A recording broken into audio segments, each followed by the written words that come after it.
Hi. KCET counselling start ಆಗೋ ಮೊದಲು ಯಾವ್ಯಾವ ಡಾಕ್ಯುಮೆಂಟ್ಸ್ ಅನ್ನ ರೆಡಿ ಮಾಡಿ ಇಟ್ಕೋಬೇಕು, ಆ ಎಲ್ಲಾ ಡಾಕ್ಯುಮೆಂಟ್ಸ್ ಅನ್ನ ಲಿಸ್ಟ್ ಮಾಡಿ ನಿಮ್ಗೆ ಹೇಳ್ತಾ ಇದ್ದೀನಿ. ಈಗ ಆಕ್ಚುಲ್ ಆಗಿ ನಿಮಗೆ ಕೌನ್ಸಿಲಿಂಗ್ ನಲ್ಲಿ ಡಾಕ್ಯುಮೆಂಟ್ ಅಂತ ಯಾವುದು ಬೇಕಾಗಲ್ಲ. ಆದ್ರೆ ಕೌನ್ಸಿಲಿಂಗ್ ಅಲ್ಲಿ ಸೀಟ್ ಅಲಾಟ್ ಆಗತ್ತಲ್ವಾ, ಸೀಟ್ ಅಲಾಟ್ ಆದಾಗ ನೀವು ಫೀಸ್ ಪೇ ಮಾಡ್ತೀರಾ, ಕಾಲೇಜಿಗೆ ಹೋಗ್ತೀರಾ. ಕಾಲೇಜಲ್ಲಿ ಎಲ್ಲಾ ಒರಿಜಿನಲ್ ಡಾಕ್ಯುಮೆಂಟ್ಸ್ ಕೇಳ್ತಾರೆ. ಸೊ ಎಲ್ಲಾ ಡಾಕ್ಯುಮೆಂಟ್ಸ್ ಸೇಫ್ ಆಗಿ ಕರೆಕ್ಟ್ ಆಗಿ ಕೂಡ ಇಟ್ಕೋಬೇಕು. ಯಾಕಂದ್ರೆ ಹಿಂದಿನ ವರ್ಷ ಕೆಲವು ಸ್ಟೂಡೆಂಟ್ಸ್, ಸರ್ ನಂದು ಈ ಡಾಕ್ಯುಮೆಂಟ್ ಕಳೆದೋಗಿದೆ, ಆ ಡಾಕ್ಯುಮೆಂಟ್ ಇಲ್ಲ ನನ್ನ ಹತ್ರ ಈಗ ಆರ್ಸ್ ಹೇಳ್ತಾರೆ.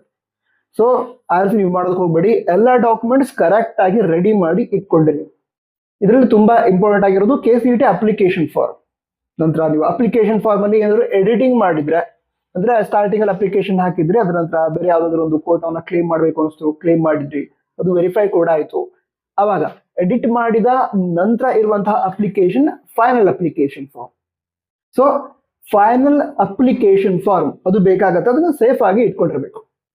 ನೀವು ಅಡ್ಮಿಷನ್ ಹೋದಾಗ ಅಲ್ಲಿ ಕೂಡ ಕೇಳ್ತಾರೆ, ನಿಮ್ಮ ಅಪ್ಲಿಕೇಶನ್ ಫಾರ್ಮ್ ಅಲ್ಲಿ ಕೊಡಿ ಅಂತ ಕೇಳ್ತಾರೆ. ಓಕೆನಾ, ಅದಕ್ಕೋಸ್ಕರ ಅದು ಸೇಫ್ ಆಗಿ ಇಟ್ಕೊಂಡಿರ್ಬೇಕು. ಅದ್ರ ಜೊತೆಗೇನೆ ಈಗ ಅಡ್ಮಿಟ್ ಕಾರ್ಡ್, KCET ಎಕ್ಸಾಮ್ ಬರೆದ್ರ ಎಕ್ಸಾಮ್ಗೆ ಬರೆಯೋದಕ್ಕೆ ತೆಗೆದುಕೊಂಡಂತಹ ಅಡ್ಮಿಟ್ ಕಾರ್ಡ್, ಹಾಲ್ ಟಿಕೆಟ್, ಅದ್ರ ಮೇಲೆ ಸಿಗ್ನೇಚರ್ ಮಾಡಿರ್ತಾರಲ್ವ ಇನ್ವಿಜಿಲೇಟರ್. ಸೊ ಆ ಅಡ್ಮಿಟ್ ಕಾರ್ಡ್ ಬೇಕಾಗತ್ತೆ. ನೀವು ಕಾಲೇಜ್ಗೆ ಅಡ್ಮಿಷನ್ ಹೋದಾಗ ಅದನ್ನು ಕೂಡ ಕೇಳ್ತಾರೆ, ನಿಮ್ಮ ಅಡ್ಮಿಟ್ ಕಾರ್ಡ್ ಅಲ್ಲಿ ಕೊಡಿ ಅಂತ. ಅಕಸ್ಮಾತ್ ಆಗಿ ನೀಟ್ ಎಕ್ಸಾಮ್ ಬರೆದಿದ್ರೆ ನೀವು ನೀಟ್ ಅಡ್ಮಿಟ್ ಕಾರ್ಡ್ ಕೂಡ ಸೇಫ್ ಆಗಿ ಇಟ್ಕೊಂಡಿರ್ಬೇಕು. ಇದೆಲ್ಲ important documents. So application form ಆಯ್ತು, ಅಡ್ಮಿಟ್ ಕಾರ್ಡ್ ಆಯ್ತು, ನಂತರ SSLC marks card, original marks card ಇದೆಲ್ಲ ಇರತ್ತೆ ನಿಮ್ಮದು. ಹಾಗೆ ಸೆಕೆಂಡ್ PUC ಮಾರ್ಕ್ಸ್ ಕಾರ್ಡ್ ಬೇಕಾಗುತ್ತೆ.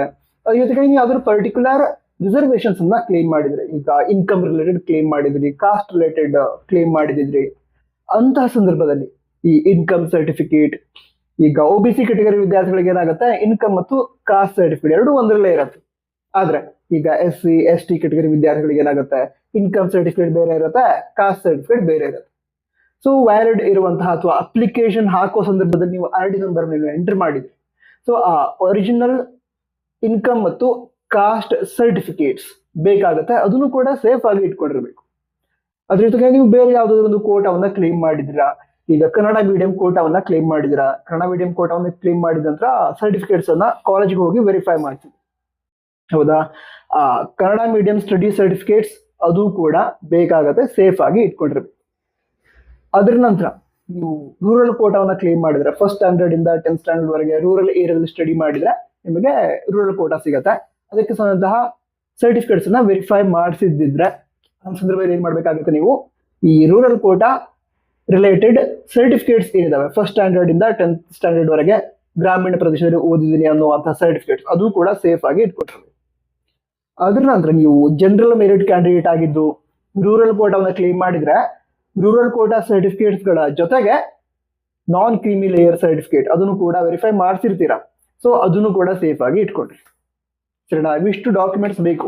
ಇದ್ರ ಜೊತೆಗೆ ಈಗ 7 years ಸ್ಟಡಿ ಡೀಟೇಲ್ಸ್ ಇದು ಆನ್ಲೈನ್ ಅಲ್ಲೇ ವೆರಿಫೈ ಆಗಿತ್ತು, ಹೌದಾ. ಅಂದ್ರೆ ಸ್ಯಾಟ್ಸ್ ID ಎಂಟರ್ ಮಾಡಿದ ನಂತರ ವೆರಿಫೈ ಆಗಿತ್ತು.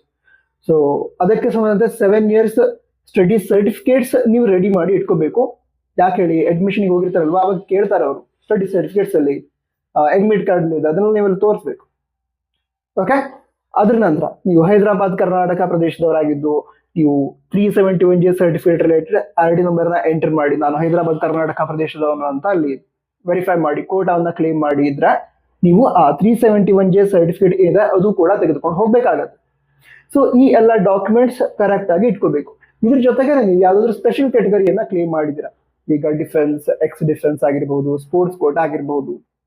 ಸೊ ಈ ರೀತಿ ಯಾವ್ದಾದ್ರು ಒಂದು ಸ್ಪೆಷಲ್ ಕ್ಯಾಟಗರಿ ರಿಲೇಟೆಡ್ ನೀವು ಕೋಟಾವನ್ನ ಕ್ಲೇಮ್ ಮಾಡಿದ್ರಿ, ಎಲಿಜಿಬಲ್ ಕೂಡ ಆಗಿದ್ದೀರಾ ಅಂತ ಸಂದರ್ಭದಲ್ಲಿ ಅದಕ್ಕೆ ರಿಲೇಟೆಡ್ ಸರ್ಟಿಫಿಕೇಟ್ಸ್ ಕೂಡ ಅಡ್ಮಿಷನ್ಗೆ ತೆಗೆದುಕೊಂಡು ಹೋಗಬೇಕು. ಸೊ ಈ ಎಲ್ಲ ಡಾಕ್ಯುಮೆಂಟ್ಸ್ ತೆಗೆದುಕೊಂಡು ಹೋಗೋದಿರುತ್ತೆ. ಅದ್ರ ಜೊತೆಗೆ ಫೋಟೋ ಅದನ್ನೆಲ್ಲ ನೀವು ತೆಗೆದುಕೊಂಡು ಹೋಗ್ತೀರಾ. ಫೋಟೋ ಆಗಿರ್ಬೋದು, ಬ್ಯಾಂಕ್ ಪಾಸ್ಬುಕ್ ನ ಫಸ್ಟ್ ಪೇಜ್ ನ ಜೆರಾಕ್ಸ್ ಆಗಿರ್ಬೋದು, ಇವುಗಳನ್ನ ತೆಗೆದುಕೊಂಡು ಹೋಗ್ತೀರಾ. ಬಟ್ ಈ ಎಲ್ಲ ಡಾಕ್ಯುಮೆಂಟ್ಸ್ ಏನಿದಾವೆ ಈಗಾಗಲೇ ಹೇಳಿದೆ ಅದನ್ನ ಸೇಫ್ ಆಗಿ ಇಟ್ಕೊಂಡ್ರಿ. Mainly admit card, hall ticket. ಹಿಂದಿನ ವರ್ಷ ಅಂತ ತುಂಬಾ ಸ್ಟೂಡೆಂಟ್ಸ್ ಅಡ್ಮಿಷನ್ ಟೈಮ್ ಒಳಗಡೆ ನಾನು ವಿಡಿಯೋ ಮಾಡಿ ಹೇಳಿದೀನಿ, ಅಡ್ಮಿಟ್ ಕಾರ್ಡ್ ಬೇಕು ಅಡ್ಮಿಷನ್ಗೆ ಅಂತ ಹೇಳಿದೀನಿ. ಅವ್ರು ನೋಡಿದ್ರೆ ಒಂದು ಅಡ್ಮಿಟ್ ಕಾರ್ಡ್ ಇಲ್ಲ ಸರ್, ನಂದು ಅವಾಗೆ ಕಳೆದೋಗ್ಬಿಟ್ಟಿದೆ. ಆ ರೀತಿ ಮಾಡಬೇಡಿ.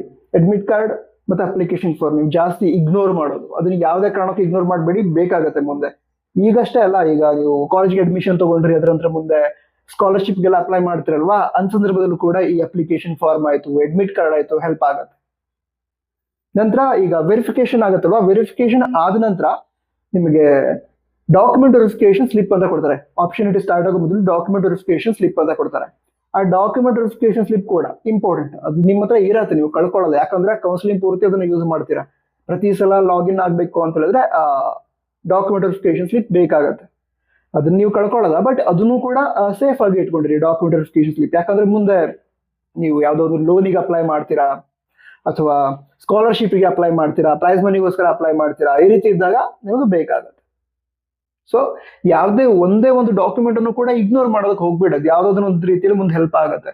ನೀವು ಅಪ್ಲಿಕೇಶನ್ ಹಾಕಿದಾಗಿಂದ ಹಿಡಿದು ಮುಂದೆ ಅಡ್ಮಿಷನ್ ಆಗೋದ್ರವರೆಗೆ ನಿಮ್ಮ ಹತ್ರ ಯಾವ ಡಾಕ್ಯುಮೆಂಟ್ ಇರುತ್ತೋ ಅದನ್ನೆಲ್ಲ ಇಟ್ಕೊಂಡಿರಿ. ಅಂದ್ರೆ ಲಾಸ್ಟ್ ಇಯರ್ ಒಬ್ರು ಸರ್ ನಮ್ದು, ಅವರಂತೂ ಪ್ರತಿ ಡಾಕ್ಯುಮೆಂಟ್ ಇಟ್ಕೊಂಡಿದ್ದಾರೆ. ಆಪ್ಷನ್ ಎಂಟ್ರಿ ಒಳಗಡೆ ಏನಾದ್ರು ಚೇಂಜಸ್ ಮಾಡಿದ್ರೆ, ಒಂದ್ಸಲ ಚೇಂಜ್ ಮಾಡಿದ್ರೆ ಅಂತ ಹೇಳಿದ್ರೆ ಅದ್ರ ಹಿಂದೆ ಏನೋ ಆಪ್ಷನ್ ಎಂಟ್ರಿ ಇತ್ತು, ಅದು ಅವಶ್ಯಕತೆ ಇರಲ್ಲ. ಬಟ್ ಅವರು ಪ್ರತಿ ಸಲ ಆಪ್ಷನ್ ಎಂಟ್ರಿ ಚೇಂಜ್ ಮಾಡಿದಾಗ್ಲೂ ಕೂಡ ಎಲ್ಲ ಡಾಕ್ಯುಮೆಂಟ್ ಇಟ್ಕೊಂಡಿದ್ದಾರೆ. ಸರಿನಾ? ಅಂದ್ರೆ ಅವ್ರ ಮಗಳಿಗೋಸ್ಕರ ಕೌನ್ಸಿಲಿಂಗ್ ಅಲ್ಲಿ ಪಾರ್ಟಿಸಿಪೇಟ್ ಮಾಡಿದ್ರು, ಅಂದ್ರೆ ಕೌನ್ಸಿಲಿಂಗ್ ರಿಲೇಟೆಡ್ ವರ್ಕ್ ಮಾಡ್ತಾ ಇದ್ರು. ಬಟ್ ಎಲ್ಲ ಡಾಕ್ಯುಮೆಂಟ್ ಇಟ್ಕೊಂಡಿದ್ದಾರೆ. ಎಷ್ಟು ಒಳ್ಳೆ ಕೆಲಸ ಗೊತ್ತಾ?